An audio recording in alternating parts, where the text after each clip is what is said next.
Bonjour à tous, bienvenue dans Si on parlait sport sur TV78 et en podcast. L'émission n'est surtout pas manquée si vous êtes un passionné de sport local. Nos chroniqueurs sont avec nous sur ce plateau et ils sont en pleine forme, croyez-moi. Présentation en musique de la Dream Team. On commence à ma droite. Musique, c'est un véritable guerrier, un guerrier toujours très élégant.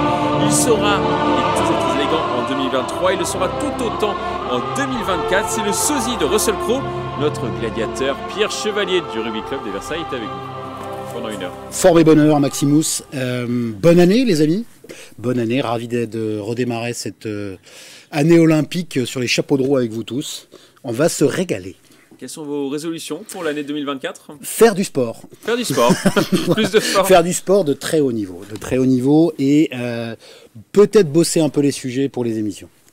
On continue.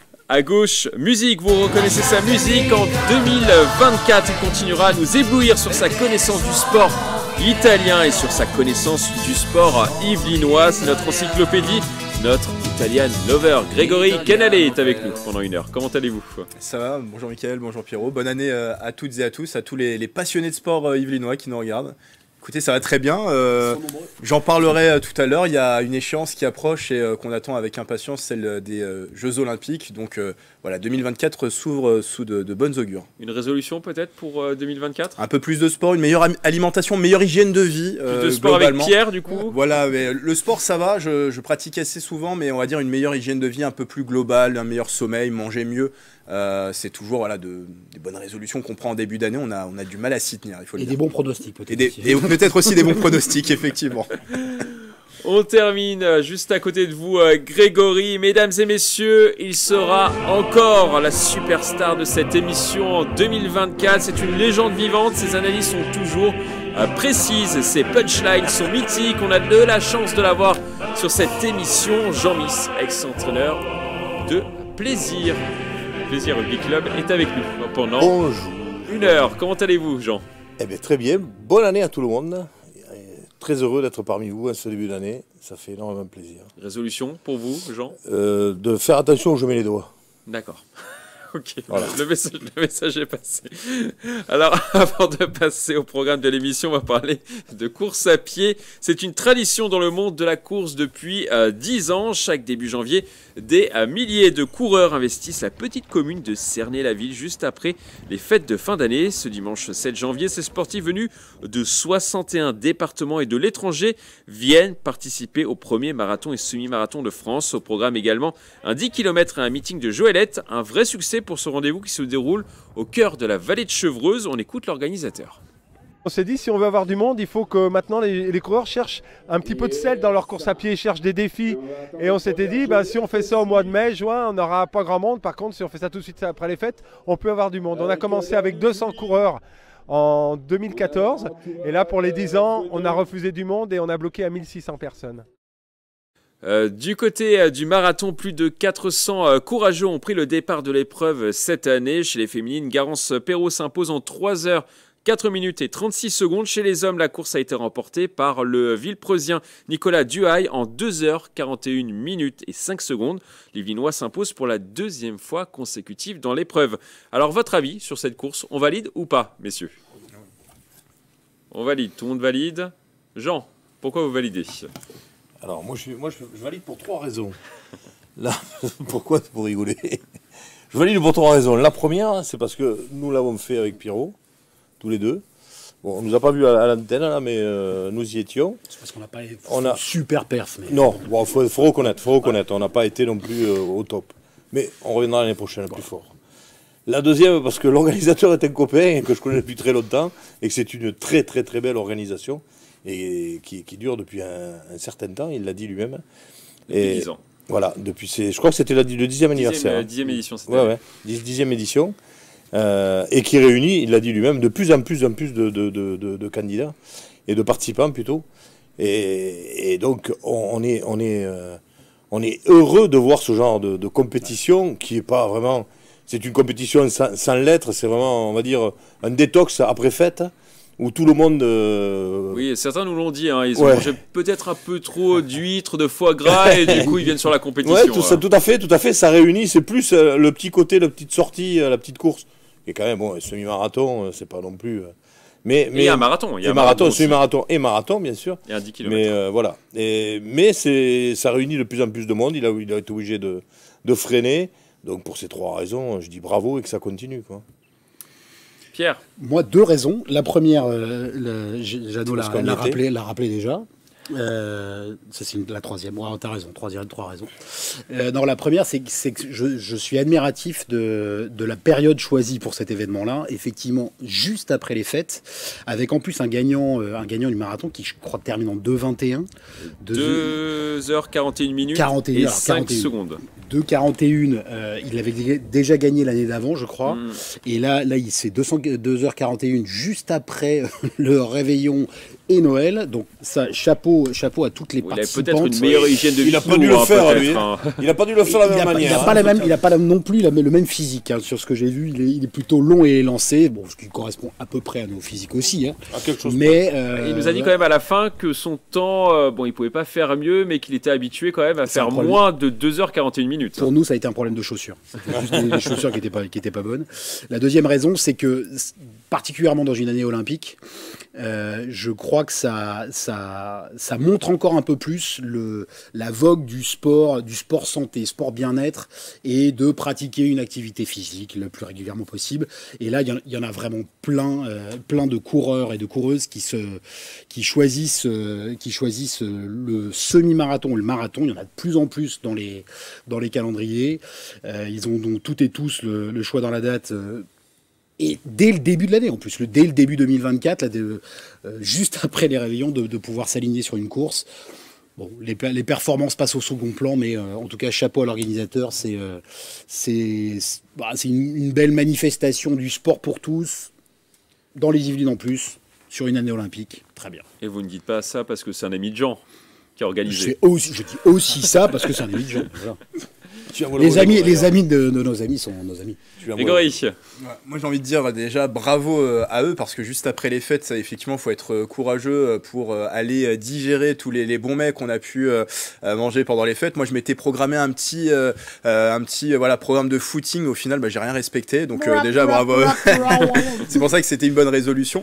D'un point de vue moi marketing, je trouve que c'est bien. On avance cette course comme le premier marathon de l'année. Ça permet aussi de pouvoir parler de cette course dans un cadre aussi exceptionnel qui est cette vallée de Chevreuse qu'on loue souvent pour les parcours cyclistes, mais il y a aussi de beaux endroits pour courir. Voilà, ça permet aussi de découvrir ce département des Yvelines. Et d'un point de vue sportif, ce serait la troisième raison.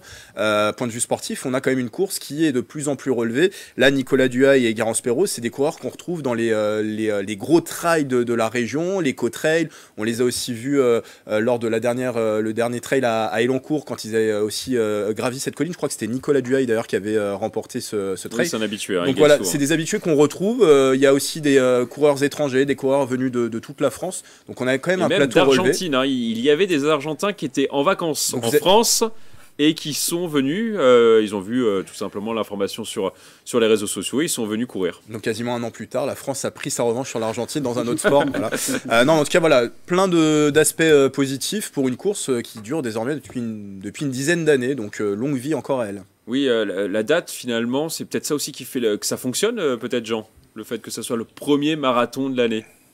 Oui, c'est certain, et puis en plus... Cette date juste après les fêtes, c'est ça, c'est ce que j'ai dit tout à l'heure, c'est un peu la course des intox, quoi. C'est-à-dire, on va aller là-bas, comme ça on va éliminer, quoi. On va éliminer voilà, j'ai mis le doigt dessus, mais c'est très important. Grégory ? Et c'est vrai qu'on a beaucoup parlé du marathon, mais c'était une course aussi qui s'adressait à beaucoup de coureurs, même des coureurs moins aguerris, par exemple comme moi, mais on pouvait aussi se tourner vers un 10 km. Le 10 km, c'est quand même à la portée, il faut quand même être entraîné, mais c'est à la portée d'un peu plus de monde. Ça permet de rassembler un peu plus. Au final, je crois qu'il y a plus de 1000 personnes qui ont participé. Il y avait la course de Joëlette, le côté aussi un peu festif, le rassemblement de Joëlette, donc ça permet d'être le plus rassembleur possible aussi. Et ça veut dire surtout aussi qu'à cette période de l'année, la plupart des coureurs et coureuses ont eu peu de temps pour se préparer. Ouais. Pour s'entraîner, pour se préparer en plein hiver, c'est pas la période la plus sympa. Un petit mot peut-être aussi sur la météo. La météo, il faisait très froid dimanche. Oui, mais c'est pas, mais il pleuvait pas forcément. Il ne pleuvait pas. Il faisait très pleuvait froid. plus. Il pleuvait plus. Non, Il faisait très froid. Mais ça, c'est plutôt pas mal. Hein. Il a fait C'est froid, plutôt pas mal. il a fait Il faut s'échauffer. Ouais. Évidemment, il faut rentrer un petit peu Une dans demi-heure. le dur. Une demi-heure de chauffement. Voilà. Et puis ça permet quand même, ça vivifie là pour le coup, et ça permet à la limite d'assurer une mini perf parce qu'il fait pas trop chaud. Quoi.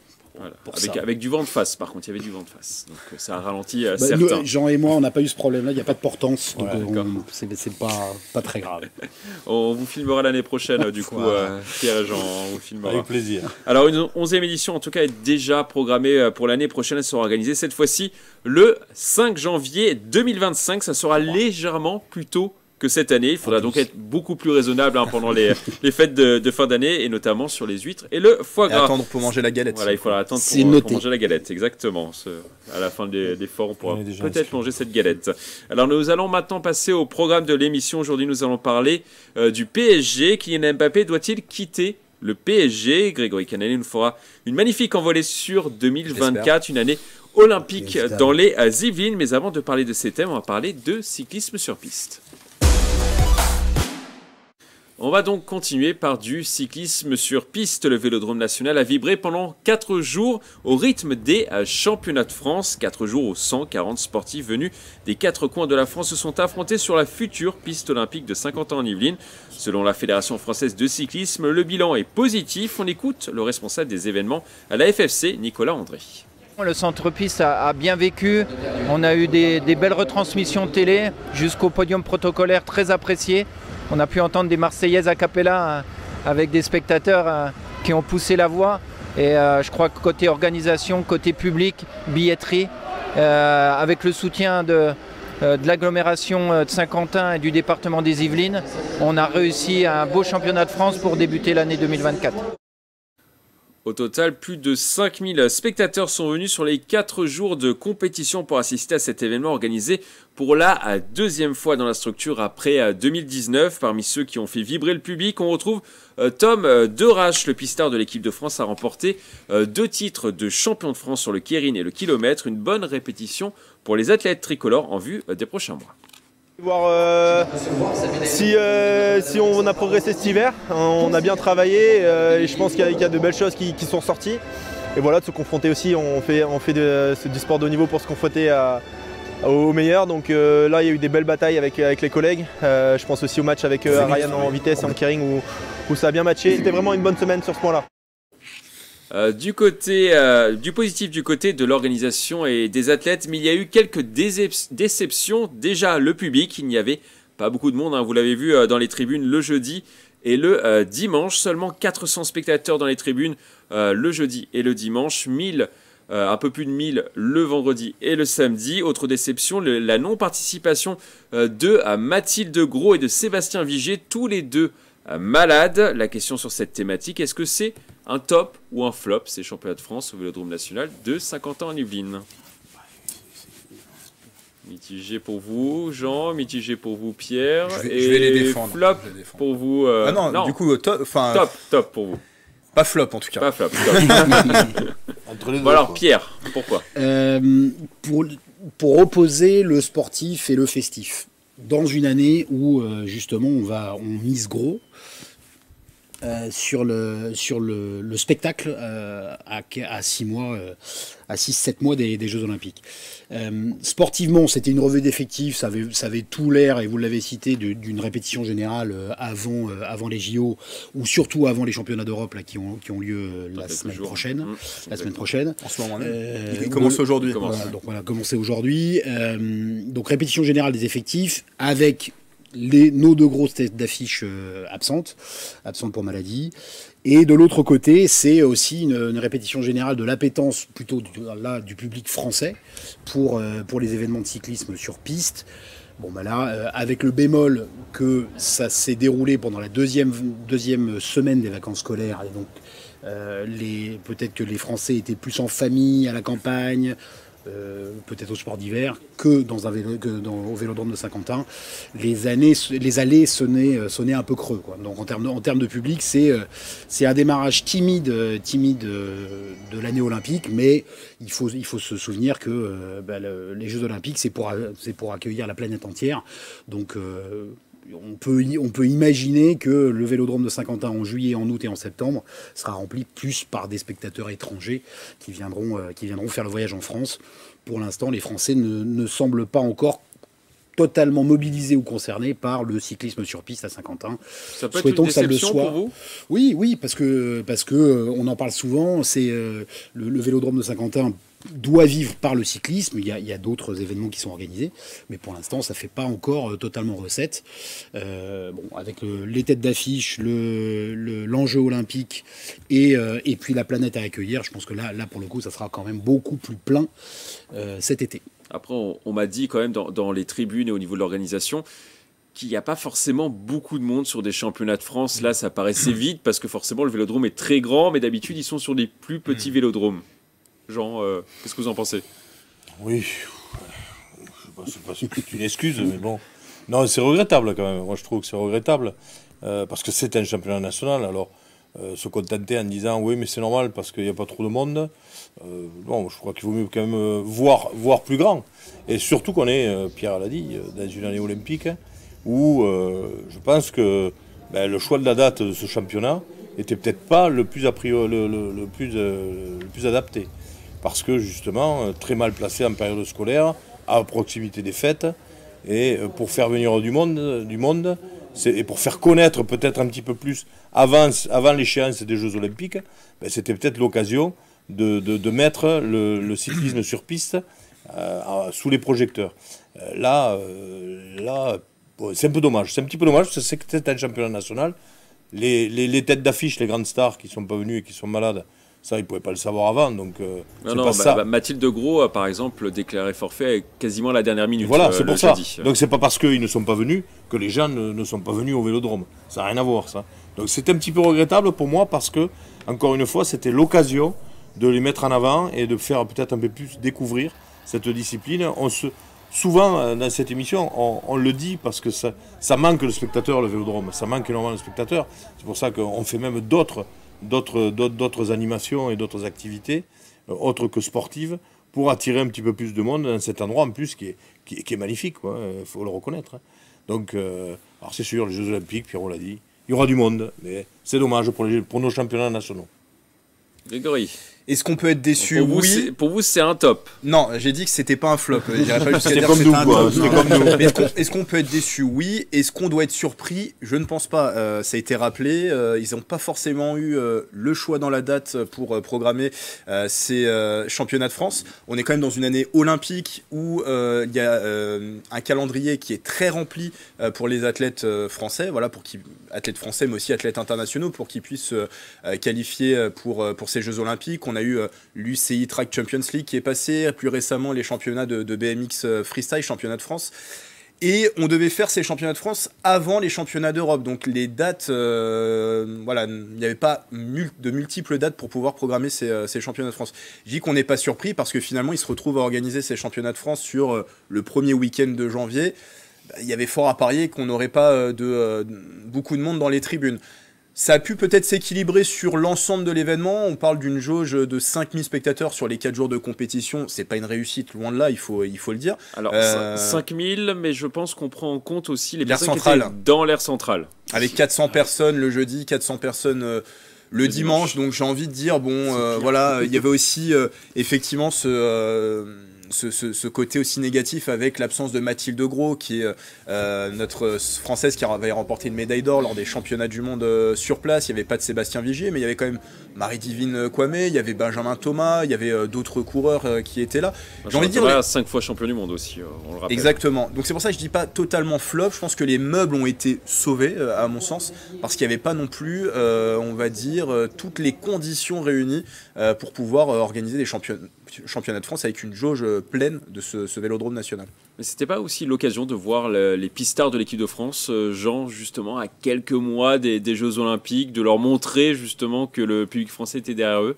Ah mais oui, mais les championnats nationaux servent aussi à ça, à montrer nos sportifs de haut niveau. Parce qu'à part Mathilde Gros, Sébastien Vigier et quelques-uns, ils étaient quasiment tous là. Hein. Ben voilà, c'est pour ça. Donc c'est encore une fois de plus un sujet que la fédération devrait un petit peu, sur lequel il devrait se pencher, parce que justement, quoi, pourquoi alors que le plateau de grands champions était présent, pourquoi les gens ne sont pas venus, quoi. Donc il y a un réel problème quand même sur la connaissance peut-être et l'appréciation de ce sport. Il faut le reconnaître, quoi. Encore une fois, c'est pas la première fois qu'on le dit sur le plateau. On a quand même du mal à faire venir. Un sport trop confidentiel, selon vous? Peut-être trop confidentiel, peut-être trop technique ou trop peut-être trop lassant aussi. Je sais pas. Je suis pas un spécialiste. Yann aurait pu nous en parler, puisque lui c'était le spécialiste. Yann Dujarrier, le voilà, chroniqueur Yann Dujarrier, de Si on parle sport. Mais je ne sais pas, mais c'est vrai que pour moi qui suis pas un spécialiste de la discipline, bon, ça va un petit moment, quoi. Honnêtement, voilà, j'ai pas les éléments pour apprécier ce sport à sa juste valeur. Pierre Chevalier. Et c'est généralement dans les années olympiques que on a des pics d'audience sur le cyclisme sur piste, sur route, avec justement cette mise sous projecteur dont parlait Jeannot, avec la planète entière, les meilleurs qui sont vraiment là. Vous connaissez mon affection pour le cyclisme, mais je dois dire que comme j'aime le sport, je regarde quand même aussi particulièrement sur les années olympiques. On n'a jamais autant parlé de cyclisme sur piste, par exemple, et de keirin, quand nos Français déjà étaient aux Jeux olympiques et gagnaient, en plus, avec les Florian Rousseau et autres. C'était les grandes heures et les belles années. Et on espère que Vigier, Gros et consorts vont nous ramener ces médailles qu'on attend depuis la relève. Le Vélodrome de Saint-Quentin-en-Yvelines doit-il accueillir un nouveau championnat de France de cyclisme sur piste? On va faire rapidement un petit tour de table dans les prochaines années. Ça reste quand même une enceinte référence. C'est l'enceinte qui va accueillir les Jeux Olympiques. Donc j'ose espérer qu'il y aura de nouveau des championnats de France, au moins des championnats de France. Pour faire le comparatif entre le championnat de France et d'autres championnats. Ça faisait que la deuxième fois qu'ils les accueillaient. Oui, mais voilà, mais on a pu aussi faire le comparatif avec d'autres compétitions comme les championnats du monde, où là, le Vélodrome avait attiré assez facilement son public, avec des duels, c'est vrai, France contre le reste du monde. Peut-être que les affiches étaient un peu plus alléchantes aussi pour un public aussi bien d'initiés que de non-initiés au cyclisme. Donc oui, c'est un grand oui. Les championnats de France doivent retourner au Vélodrome, et je l'espère à une autre date. Je pense que sur une année non olympique, on pourra avoir une date un peu plus, on va dire un peu plus attirante pour le public. Championnat de France, à nouveau Vélodrome national de Saint-Quentin-en-Yvelines. Vous votez pour Jean? Oui, je suis d'accord avec Greg, parce que justement, c'est quand même l'antre du cyclisme sur piste en France, quoi. Pierre. L'Open de France de golf a lieu au Golf National. La finale du championnat de France de rugby a lieu au Stade de France. Donc là, oui, championnat de France, championnat de France sur piste au Vélodrome National, ça semble évident. En tout cas, le prochain grand rendez-vous au Vélodrome National, ce sera les Jeux Olympiques. Il devrait y avoir beaucoup plus de monde au Vélodrome pour cette échéance, hein, ça on en est persuadé. Et on attend de belles victoires françaises. On va maintenant parler football. Depuis début janvier, l'attaquant du PSG, Kylian Mbappé, est à 6 mois de la fin de son contrat avec le club de la capitale. Le joueur formé à Clairefontaine dans les Yvelines est libre de s'engager où il veut, ce qui donne évidemment lieu à de multiples rumeurs. Mbappé peut rester au Paris Saint-Germain, il peut aussi partir du côté de l'Espagne, où le Real Madrid lui fait les yeux doux depuis de nombreuses années. Il peut aussi partir du côté de l'Angleterre, plusieurs clubs de Première Ligue pourraient l'accueillir. Mbappé l'assure, il n'a pas pris sa décision. La question sur cette thématique, Mbappé doit-il quitter le PSG, messieurs? Oui ou non? Oui, pour vous, Jean? Maintenant, à la fin de la saison? À la fin de la saison, bien sûr. Oui. Oui. Partagez pour vous. Allez, non. Un petit duel entre Jean et Pierre. Alors, Pierre, pourquoi? Alors, pourquoi? Parce que c'est notre joyau national. Et que là, les prises de position de Nasser Al-Khelaifi récentes dans l'équipe ou dans les différents supports là, cette semaine sur le sujet ne souffrent pas d'équivoque. ça fait quand même quelques années, donc 7 ans qu'il est au PSG. Il est devenu non seulement le meilleur buteur du club, mais en plus capitaine de l'équipe de France avec la trajectoire que l'on lui connaît. Nasser met les petits plats dans les grands pour pouvoir le garder. Il y a énormément de choses qui sont faites pour le choyer et pour lui donner l'envie de rester. Alors oui, en termes de calendrier, là, il est libre de choisir sa destination à partir de fin juin. Donc la fin de son contrat actuel avec le PSG. On sait que le Real est sur les rangs, que Liverpool est sur les rangs. Donc c'est parmi les plus grands clubs au monde. Et Nasser se bat lui avec ses armes, et elles sont nombreuses quand même, notamment avec des moyens financiers importants. C'est le 4e club en termes au niveau UEFA, en termes de valorisation. Je lisais les chiffres, ça donne le vertige. C'est un club qu'ils ont acheté 70 millions et qui est valorisé à plus de 4 milliards d'euros maintenant. Donc on va dire que l'intelligentsia du PSG a les moyens de garder Kylian Mbappé. Et si je devais citer une raison pour laquelle il ne doit pas partir, c'est pour faire en sorte qu'une partie de son contrat sportif soit honorée, c'est-à-dire de gagner la Ligue des Champions. Tant qu'ils ne l'ont pas gagné, c'est un pari perdu de QSI, donc le Qatar et Nasser en tête. Après, maintenant, s'il la gagne cette année, ce qui est encore possible, s'il la gagne cette année, là, il pourra partir par la grande porte. Mais je pense que l'histoire de Kylian Mbappé, malgré ce qu'il peut dire en ce moment sur le public français et sur sa vie en ce moment en France, elle s'inscrit en France. Ou du moins elle se finira en France. Il ira sans doute à un moment ou à un autre, c'est peut-être encore un peu tôt. Donc j'aurais tendance à dire, parce qu'il nous manque encore quelque chose à écrire, qu'il ne faudra pas qu'il parte. Jean, qu'est-ce que vous répondez? Alors moi, vous connaissez... Il doit partir pour vous. Oui, alors 7 ans. Ça fait 7 ans qu'il est au PSG. Donc pour moi, je ne reviens pas sur la qualité du joueur, on le sait. C'est un immense joueur, c'est un très grand joueur. Mais 7 ans qu'il est au PSG, et là je vous annonce de suite, quand vous avez dit tout à l'heure, il n'a pas encore pris sa décision, il ne va pas la prendre. Hein. Ça va traîner, là on en a pour 6 mois. Là. On en a pour 6 mois avec des rebondissements, en veux-tu, en voilà. Donc là, à un moment donné, je pense qu'il faut... Certains le poussent quand même à donner sa réponse rapidement. Oui, mais il ne la donnera pas, on le sait, ça fait partie du jeu, ça fait partie... Là ça va traîner jusqu'à quasiment la fin, quoi. Jusqu'à la fin. Donc je pense que là, on s'use un petit peu au niveau du club. Effectivement, là, je ne veux pas revenir sur ce que Pierrot a dit, mais ils ont mis les moyens, ils mettent encore les moyens, ils ont des arguments pour le faire rester. Je crois qu'il ne va pas falloir non plus, je vais rester tranquille parce que je vais prendre un carton sinon, mais il ne va pas falloir non plus trop exagérer pour le retenir, parce qu'à un moment donné, il va falloir qu'il prenne sa décision, où il reste, où il part. Bon, moi je crois que 7 ans, Pierrot parlait de la Coupe d'Europe.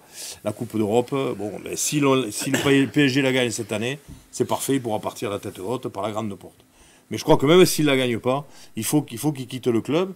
Même pour lui, pour son expérience professionnelle et sportive, je pense qu'aller voir un autre championnat lui fera pas de mal non plus, parce que peut-être aussi qu'il y a une certaine lassitude au sein du PSG, autant une lassitude de son côté que du côté aussi peut-être des autres joueurs, parce que là, on va dire que Kylian Mbappé étouffe un petit peu l'actualité du PSG, quoi. C'est-à-dire que là, pendant 6 mois, on va parler que de ça, quoi. Que l'éventuel transfert, il reste ou il part. Donc là, je pense que ça dessert un petit peu le club. Voilà, c'est tout. Après, je reviens encore une fois pas du tout sur le personnage et la qualité du footballeur qu'il est. Grégory, qui vous a convaincu? Moi, je suis plus. Non, mais prime abord, j'étais plus du côté de Jean et je vais le rester. Alors, il disait Kylian, on parle plus de Kylian Mbappé que du PSG, mais c'est vrai, on dit souvent Kylian Saint-Germain plutôt que Paris Saint-Germain ces derniers temps. Moi, je pense qu'il doit partir. 7 ans, On sait que dans les couples, dans le mariage, c'est une date difficile à franchir. Chaque année, on espère peut-être la bonne année pour la Ligue des Champions, pour le PSG, mais c'est vrai que le PSG se casse souvent les dents. Moi, je pense que pour son bien personnel, pour son évolution, il a 25 ans, il est quand même, je pense, à un tournant de sa carrière. Il est parmi les meilleurs joueurs du monde. S'il veut franchir cette étape supplémentaire et être directement potentiel candidat pour le Ballon d'Or, il l'est déjà aujourd'hui, mais s'il veut franchir cette étape et gagner le Ballon d'Or, à mon avis, il doit aller dans une institution plus grande que celle du Paris Saint-Germain. On a souvent critiqué d'ailleurs l'institution du Paris Saint-Germain qui n'était pas du standing des autres grands clubs européens. Je pense que pour son bien personnel, aller voir effectivement un autre championnat, comment ça se passe ailleurs, alors que ce soit en Angleterre, qui est peut-être le championnat le plus relevé en ce moment, en Espagne, avec des clubs qui eh bien sont parmi les meilleurs. Voilà, le Real Madrid, moi je le vois très bien associé à un Vinicius, par exemple. Mbappé, je le vois très bien jouer avec Bellingham. Moi, je rêve déjà de le voir associé à ce type de grands joueurs européens. Donc, c'est un tournant de sa carrière. Il doit faire son choix. Là, depuis le 1er janvier, effectivement, il peut choisir librement sa destination. Il se murmure peut-être en coulisses aussi qu'il pourrait, c'est pas impossible, renouveler son contrat pour que le PSG récupère quand même une indemnité dans son transfert, parce qu'il l'avait payé à l'époque 180, si j'ai pas de 180 millions, oui, 180 millions d'euros, donc pour pas que le PSG le laisse partir gratuitement. Et après, oui, effectivement, le PSG, de son côté, par la voix de son président Nasser El Khelaifi, a dit toute sa volonté de garder Mbappé. Je veux que Kylian reste, a dit Nasser El Khelaifi. Il est au centre du projet. Ce qui est bizarre, c'est que Kylian Mbappé n'a pas pris la parole pour commenter ce qu'a dit son président. Alors on sait qu'il s'exprime peu dans les médias, mais ce silence peut-être, des fois un silence peut dire beaucoup plus de choses que quand on prend la parole. Donc pour son évolution personnelle, il est à 25 ans, on veut qu'il soit Ballon d'Or, on veut qu'il gagne encore de nombreux titres. Je pense qu'il doit partir du Paris Saint-Germain. En tout cas, normalement, ça ne devrait pas trop traîner. Hein. Jean, il a dit après le Trophée des Champions, si je sais ce que je vais faire, ça ne va pas traîner. On en reparlera. Et vous le voyez où, du coup, Jean ? En Espagne.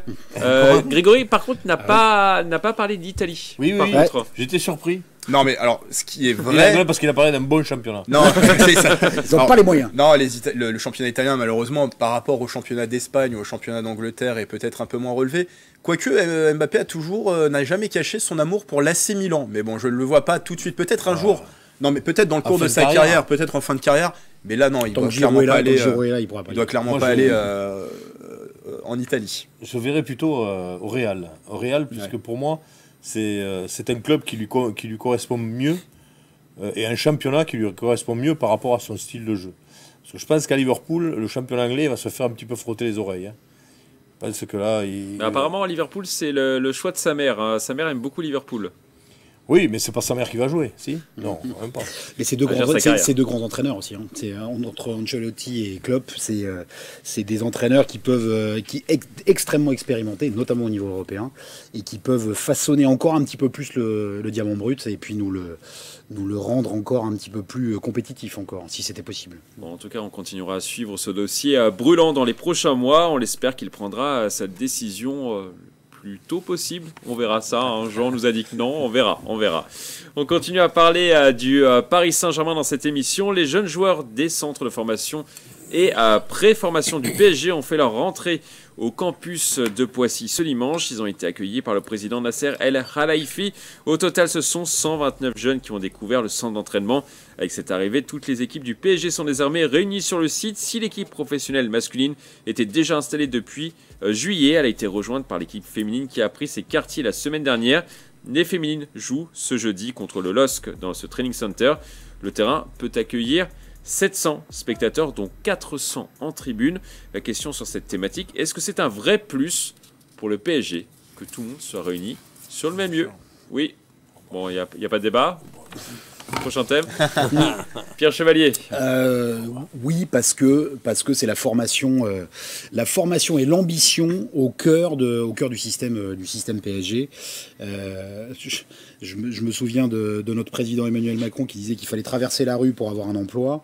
Bah là, les futurs jeunes pousses et futurs talents du PSG n'ont qu'à traverser une allée pour être au contact des professionnels, les garçons et les filles, et dans une structure qui est est franchement, a priori, je l'ai pas encore visité, mais je passe devant souvent, qui est vraiment, il y a du vent, voilà, voilà, on a les il images. y a du vent, il y a le bruit de l'autoroute, mais c'est quand même flambant neuf et là pour le coup le PSG peut se targuer d'avoir le plus beau et le meilleur centre d'entraînement au monde. D'ailleurs, je crois que le match des féminines s'est déjà joué, c'était mardi. Non, c'est ce soir contre le LOSC. Je crois que c'est 6-0, elles ont gagné 6-0, ou alors c'était l'année dernière, mais je crois que ça vous voyez dans le futur, je crois que ça s'est joué. Très bon pronostic. Je crois que ça s'est joué, enfin, en tout cas, c'est l'effet maison, en plus, l'effet maison pour les féminines, va enfin jouer, et elles vont pouvoir après, justement, signer des résultats. Là, elles sont pour l'instant que 3e.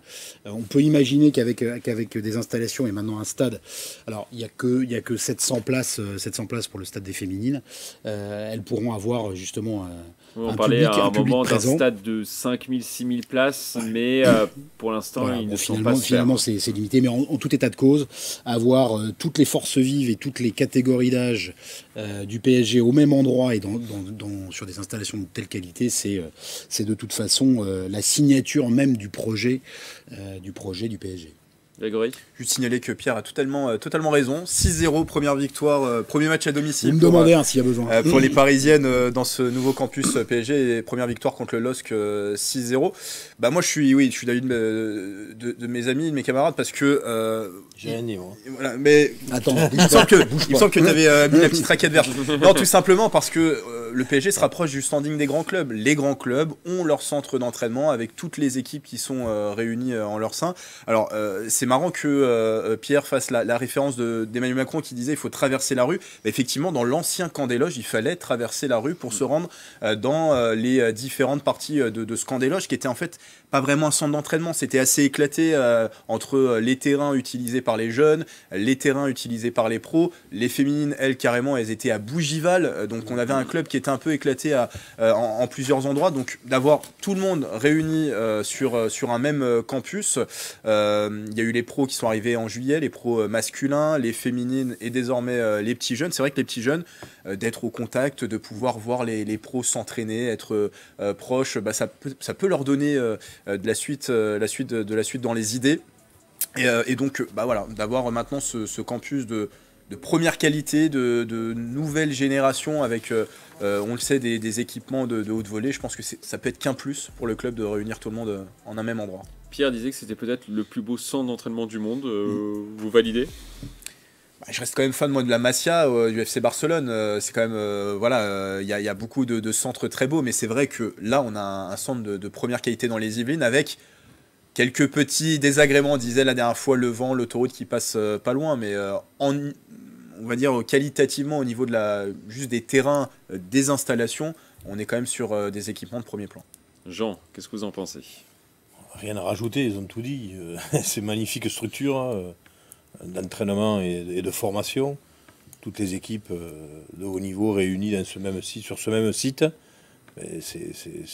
C'est bien pour tout le monde. C'est bien pour les équipes, c'est bien pour le club, parce que ça montre aussi un club un petit peu plus uni, entre guillemets, parce que là, comme le disait Pierre tout à l'heure, les équipes ne sont pas éclatées à droite à gauche, et donc un club qui est un peu plus uni et qui va dégager une sérénité un petit peu plus positive qu'elle ne peut faire jusqu'à présent avec des équipes un petit peu partout.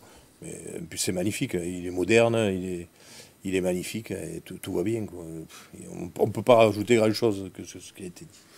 On va passer du coup à la prochaine thématique. On va maintenant parler à basket. Vous vouliez dire quelque chose ? Non, c'était rajouté en fait que dans le projet, c'est une contrainte en moins sur la partie entraînement et qu'il y reste maintenant une énorme contrainte qui est celle du stade. Donc c'est-à-dire le Parc des Princes ou le Stade de France, mais a priori Nasser est plus sur le Parc des Princes et espère que les négociations avec la ville de Paris vont aboutir. On parlait de football, n'oublions pas que les judokas et les handballeurs aussi vont intégrer ce centre, ce campus de Poissy dans les prochains mois. Alors on va maintenant parler basket et de notre prodige yvelinois Victor Wembanyama. Si les San Antonio Spurs sont toujours à la peine avec seulement 5 victoires en 30 matchs disputés, Victor enchaîne les records. Il vient de rentrer dans le cercle très fermé des joueurs à plus de 100 contres en moins de 35 matchs. C'est seulement le 6e joueur de l'histoire à le faire. Il est notamment aux côtés d'une légende du basket, Shaquille O'Neal. Il a aussi le record du plus jeune joueur de l'histoire de la NBA avec au moins 20 points et 20 rebonds en un match à seulement 19 ans et 338 jours. Il a fait 8 double-doubles d'affilée, un record pour un joueur de moins de 20 ans. Il a dépassé Dwight Howard qui était bloqué à 7. La question sur cette thématique, est-il déjà dans la légende de la NBA? Oui ou non? Est-il déjà dans la légende de la NBA? Légende. La légende de la NBA. Vous êtes partagé. Ouais. Vous allez dire oui pour Partagé. vous, Grégory? Je suis plus sur le oui, forcément, parce que... Allez, on fait un petit duel entre vous, Grégory et Pierre. Grégory, vous commencez. Non, mais ce qu'il faut dire déjà, c'est que la Wemba Mania qu'on lui prêtait est au rendez-vous. En tout cas, il est à la hauteur des attentes. Si on prend ses statistiques individuelles qui sont affichées, il est largement à la hauteur des attentes. Il est en train de battre tous les records. Voilà, moyenne de 19,3 points, voilà. 10,1 rebonds, 2,8 passes et 3,3 contre. Voilà, c'est une vraie attraction. On attend Par avec match, impatience. Chaque année maintenant, c'est une tradition, le match de NBA qui se délocalise en France, ça sera pas cette année, mais normalement l'année prochaine, peut-être qu'on aura l'occasion de voir Victor Wembanyama avec son maillot des Spurs fouler le parquet de l'Accor Hotel Arena de Bercy. Bah non, il est à la hauteur des attentes de manière individuelle. Là, on a vu, même musculairement, il a quand même changé depuis son passage de la France vers les États-Unis. On peut quand même être frustré, on le savait, on le disait, quand il a... alors c'est pas lui qui a eu le choix des Spurs, c'est les Spurs qui l'ont sélectionné dans la draft, qui ont le premier choix de la draft. On disait, là, peut-être le point négatif, c'est qu'il va être dans une équipe qui ne brille pas dernièrement en NBA, elle est carrément dernière de sa conférence Ouest. Peut-être que lui peut être frustré aussi sur son temps de jeu qui a un peu baissé dernièrement. Il aimerait jouer un peu plus, on le sait aussi, avec cette équipe des Spurs. Il est même rentré sur le terrain sans l'autorisation de son coach, Greg Popovich, lors d'un match. Donc attention à ne pas avoir un peu trop de défiance envers son coach, qui, on le sait aussi, est un coach qui est très bon pour faire progresser les jeunes. Donc individuellement, il est largement au rendez-vous et peut-être même au-delà des attentes. On pouvait croire à un démarrage un peu plus, on va dire, calme de la part de Victor Wembanyama. Maintenant, on attend d'avoir une équipe des Spurs. Sera pour la saison prochaine peut-être avec un peu plus d'éléments convaincants pour avoir des résultats collectifs un peu plus probants pour Victor Wembanyama. Pierre Chevalier, qu'est-ce que vous répondez? Alors, moi, je réponds donc non, il n'est pas encore dans la légende, mais ça ne saurait tarder, évidemment. On sait que Victor n'a pas eu le choix dans la draft avec l'arrivée aux Spurs, ça je le redis, mais qu'il se retrouve avec une équipe à porter sur ses épaules, qui ont quand même qui s'est pas mal étoffé au niveau des épaules et des biceps. Il a pris 7-8 kilos là, depuis son arrivée, donc là il est bien pris en main. Il a des stats qui effectivement affolent les compteurs. Il n'est pas encore dans les records d'un Kevin Durant quand il a démarré aussi par exemple, mais il est 3e ou 4e, toutes stats confondues, parce que là je dirais en fait, et c'est là où c'est un peu sioux, c'est que son côté complet peut-être le desservir. C'est-à-dire qu'en gros, il est bon partout. Et c'est un athlète de 2,25 m maintenant, avec ou sans chaussures. Ça dépend, ouais. Ça dépend comment on le mesure. Qui dribble. Je l'ai vu faire des rollovers aussi autour de son corps pour aller dunker derrière, qui esquive, qui tire à 3 points, qui est plutôt adroit au lancer franc aussi. Qui dunk, bon ça c'est même, il y a même pas besoin de sauter. Voilà, c'est même banal de dunker sur la tronche de ses adversaires. Et il est meilleur contreur là avec une moyenne de presque 3 contres par match.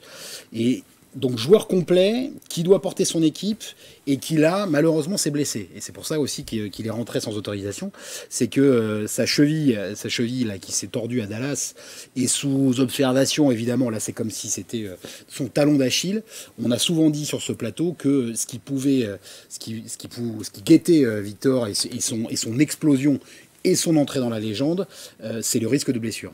S'il est épargné par les blessures, notamment les blessures sérieuses, bon là, se tordre la cheville, a priori, c'est pas si grave que ça, il ira très loin et il va respecter les oracles et nous faire rêver et nous emmener le basket français là où peut-être il n'a jamais été, où il avait pris la piste avec Tony Parker, mais et puis les Rudy Gobert et autres qui sont déjà en NBA, mais là il est en train de prendre un départ canon. Il est dans une équipe qui est en construction, comme l'a rappelé Greg. Popovic va nous trouver quelque chose, va nous trouver la recette cette saison ou la saison prochaine. De toute façon, là, ils sont en piste, les Spurs, pour être à nouveau pas très loin du premier choix de la draft de l'année prochaine. Hein. Donc voilà, il faut construire autour de Victor. Et puis là, oui, de toute façon, si c'est pas cette saison, ça va être la saison prochaine ou les suivantes, quand il commencera à gagner des titres. Jean, qui vous a convaincu ? Moi, je serais plutôt pour ce qu'a dit Pierrot. Parce que, alors, moi, j'étais entre les deux. Parce qu'effectivement, il est présent. Il est présent, il est au rendez-vous, quoi. Il explose tous les compteurs, là. C'est un futur grand joueur, ça c'est sûr. On en est sûr maintenant. C'est un futur grand joueur. Mais pour moi, une légende, c'est quelqu'un qui a fait énormément durant une carrière, quoi. On peut parler pour moi de légendes, des Michael Jordan, voilà, ça ce sont des légendes parce que ils ont fait une carrière monumentale, monstrueuse. Voilà, ouais, on voit tous. On en voit, voilà. On en voit actuellement là. Ça pour moi ce sont des légendes, mais on peut pas parler d'une légende d'un jeune joueur qui débute aussi fort que ses débuts. C'est sûr, il explose tous les records, on est là, on dit les chiffres. Il est présent au rendez-vous, on l'attendait beaucoup. Et puis surtout, moi, ce que je veux pas faire, c'est le bon français en mettant la charrue avant les bœufs, en lui donnant le titre déjà de légende, alors que finalement, outre ses performances individuelles, pour l'instant, il fait son boulot de basketteur, il le fait très bien, mais pour moi, on est loin de lui donner le titre de légende. Attendons un peu, laissons-le progresser, laissons-le avec des grandes équipes. Giannis Antetokounmpo, hein, je vais réussir à le dire, il est au-dessus de joueurs comme celui-là. Par exemple, il tournait à l'époque sur le même nombre de matchs, 6,5 points lors de sa première saison, 4,5 rebonds, 1,5 passes sur ses premiers matchs. Il est largement au-dessus finalement. Et Giannis a été MVP quelques années plus tard. On est bien d'accord, mais quelques années plus tard. Donc là, pour l'instant, c'est un garçon qui explose les compteurs et les records. Et qui est, encore une fois, présent au rendez-vous. On l'attendait, il est là, il répond présent. Mais encore une fois, pour moi, attendons qu'il fasse vraiment sur la longueur, je dirais, qu'il dure sur la longueur, qu'il intègre peut-être aussi, un peu plus tard, une grande équipe, où il va pouvoir peut-être aussi, lui, sortir son épingle du jeu. Parce que là, finalement, on le voit. Et avec sa blessure, là tout le monde, ça y est, tout le monde est en alerte, en haleine. Si on perd Victor Wembanyama, ça y est, c'est fini, on est perdu. Donc là, c'est le pivot de l'équipe actuellement. Donc je lui souhaite, c'est très bien, je lui souhaite de grandir encore plus, pas en taille, parce que là, sinon c'est pas la peine, mais qu'il grandisse professionnellement et sportivement, et qu'il intègre des grandes équipes, où là peut-être, parce que ce sera un grand joueur, c'est certain maintenant. Et là, on parlera peut-être d'une légende. Mais pour l'instant, c'est un peu trop tôt. Grégory, on a vu quelques-uns des visages, Kobe Bryant, Michael Jordan, Allen Iverson. Il est encore très loin de ces grands noms de la NBA. La légende, je suis d'accord avec Jean, se construit au fil des années et aussi avec des titres collectifs. Maintenant, peut-être une légende médiatique. Je pense que dans l'histoire de la NBA, un pareil engouement, une pareille mania autour d'un joueur, en plus qui n'est pas américain, qui vient de l'étranger, je pense que ça a été rarement vu dans les dernières années. Ça sera le mot de la fin sur cette thématique. On va maintenant passer à notre page débat. On va terminer par l'envolée de Grégory, le meilleur moment de cette émission. On garde toujours le meilleur pour la fin. Grégory, alors de quoi allez-vous nous parler aujourd'hui ? Ça y est, Mickaël, ça y est, messieurs, c'est cette année que la France va accueillir les Jeux Olympiques de Paris 2024. Une première en 100 ans pour des Jeux Olympiques d'été et une première dans l'absolu aussi pour les Jeux Paralympiques qui suivront. La capitale, mais aussi les Yvelines vont recevoir le plus grand des rendez-vous. Moins de 200 jours désormais nous séparent de Paris 2024. Et l'attente est devenue, je dois le dire, insoutenable puisqu'on parle de ces JO depuis longtemps. Souvenez-vous, c'était le 13 septembre 2017. La nouvelle était officialisée depuis Lima au Pérou. Après l'échec de 2012, notre candidature française, elle n'avait pas raté le coche cette fois-ci. Alors on a vu quelques images, il y avait une grande fête aussi au Vélodrome national de Saint-Quentin en Yvelines. Fierté, enthousiasme était au rendez-vous et c'est bien normal. 4 sites olympiques rien que dans l'agglomération, avec le Vélodrome et son stadium de BMX, à Montigny-le-Bretonneux, la colline d'Elancourt, le golf national à Guyancourt et même un 5e site dans le département au château de Versailles avec l'équitation. Les Jeux Olympiques étaient la promesse d'un avenir radieux. C'est en ce moment la période des vœux, donc je me lance. J'espère que ces JO 2024 seront une réussite. Vivre 2 semaines de rêve, une parenthèse enchantée.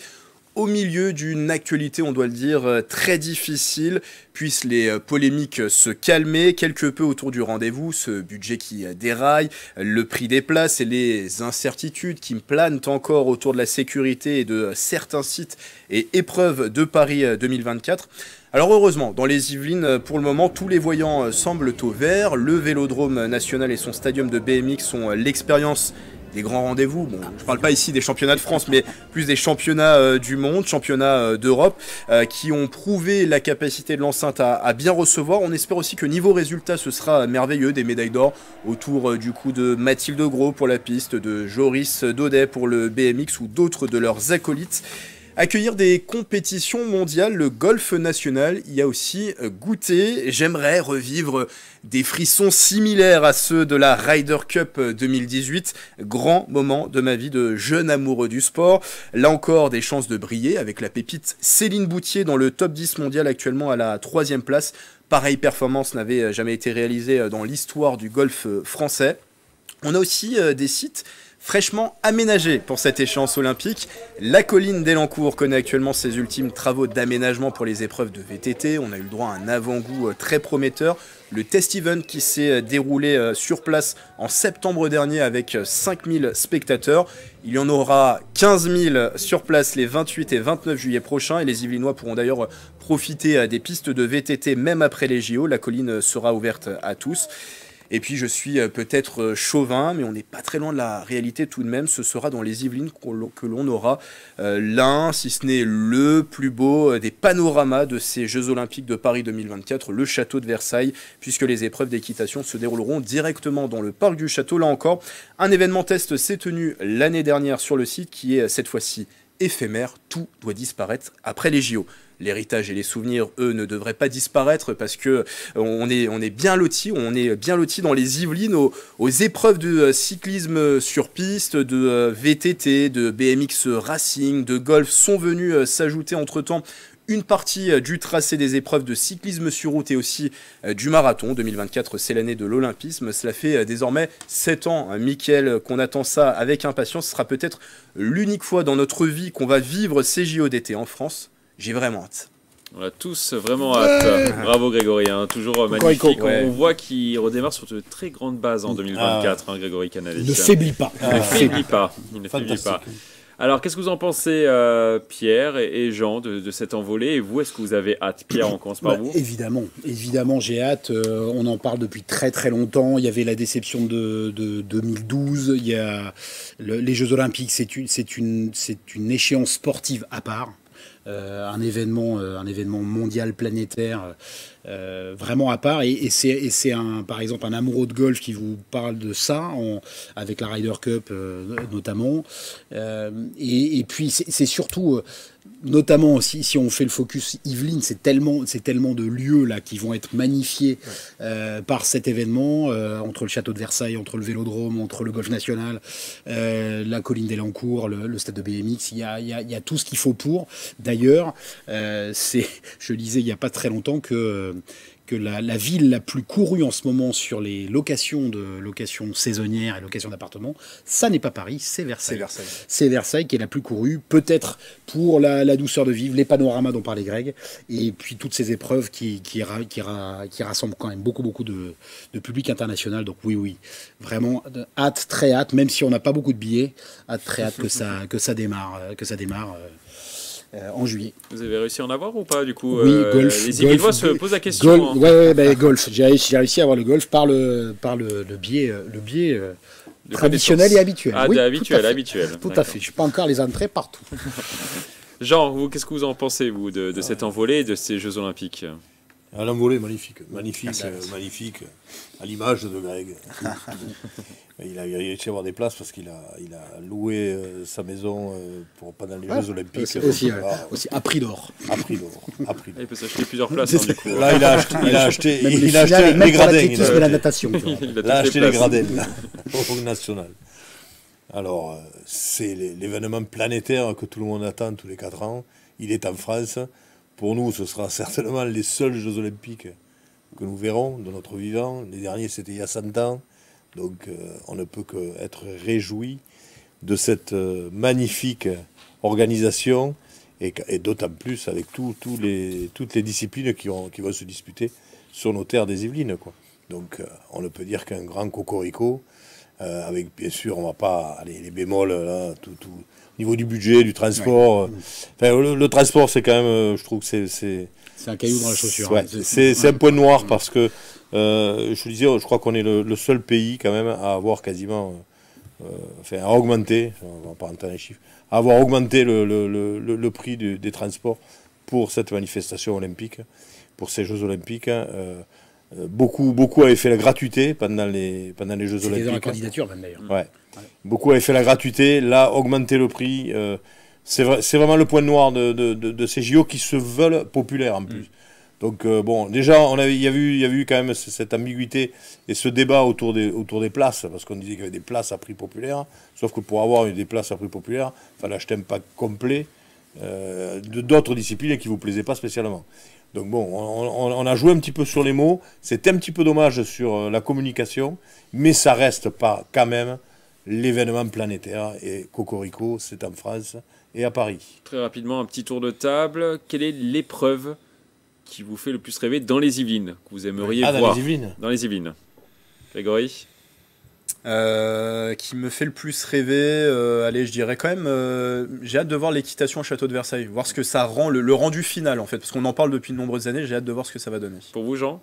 Allez, je mets le doigt dessus, le golf. Le golf. Et pour vous, naturellement le golf, mais je suis assez d'accord. Vous avez les places, c'est parfait. Le panorama Versailles, le panorama du château de Versailles, ça va avoir de la gueule. Alors c'est déjà la fin de cette émission, on va terminer comme d'habitude par une citation. Aujourd'hui je vous propose une citation du basketteur Michael Jordan. N'ayez pas peur d'échouer, ayez peur de ne pas essayer. Je vous laisse méditer sur cette phrase, à bientôt sur TV78.